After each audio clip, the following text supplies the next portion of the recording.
কলা পাতায় মাছ ভাজি। আর এখানে রান্না করতেছি কচুরমুখী ইলিশ মাছ দিয়ে।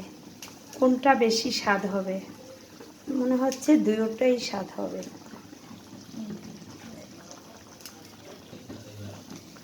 কলা পাতায় এক পাশে মাছ ভাজি দিয়েছি আর এক পাশে কচুরমুখী ইলিশ মাছ দিয়ে এক পাশ ভাজি করতেছি মিডিয়াম আছে। মাঝে মাঝে একটু ঘুরিয়ে দিতে হবে, তাহলে জালটা চারিদিকে পাবে। এরপরে আবার এটাকে উল্টিয়ে অন্য পাতায় দিতে হবে। আর কচুরমুখীটা একটু সিদ্ধ হলে মশলা দিয়ে নামিয়ে ফেলবো। এবারে মাছটা উল্টিয়ে অন্য পাতায় দিলাম। দেখুন কত সুন্দর একটা রং হয়েছে।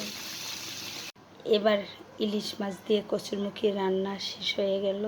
এবারে খাবার পালা, একটু পরেই খাবো।